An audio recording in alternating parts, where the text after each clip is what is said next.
Tonight in Wales, President Obama and other NATO leaders discussed action against ISIS terrorists in Syria and Iraq. Today, American jets continued to pound the Sunni Muslim extremist group. There have been 127 U.S. airstrikes in Iraq in just over 3 weeks. ISIS says it has beheaded 2 American journalists in retaliation. Tomorrow, Mr. Obama will press the Turkish Prime Minister to do more, and Holly Williams shows us why. As ISIS has grown, it's used neighboring Turkey, a key U.S. ally, as its staging ground. For 3 years, we've watched as the Turkish government has allowed fighters to stream across its borders, driven by its desire to topple Syria's dictator. In 2012, we interviewed the man in the yellow T-shirt.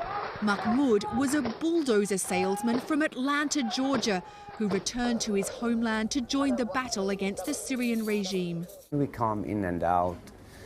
The Turkish, they are, closing eyes, like when we cross. Islamic extremists also took advantage of the Turkish turning a blind eye. In December, we filmed these men crossing illegally into the war zone in broad daylight. Many militants have been treated in Turkish hospitals and set up safe houses in Turkish border towns. And in this Turkish government refugee camp 2 years ago, we met these Syrian men who told us they regularly crossed back into Syria to fight and wanted to establish an Islamic state. The Turkish government says it's never helped ISIS and considers it a terrorist group.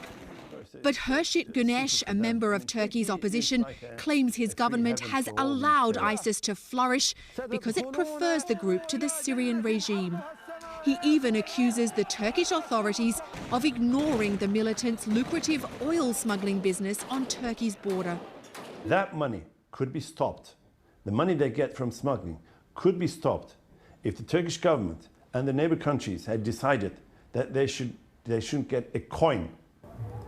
A Turkish government official told us that 6,000 people are now banned from Turkey because of fears they could slip over the border into Syria or Iraq to fight with ISIS.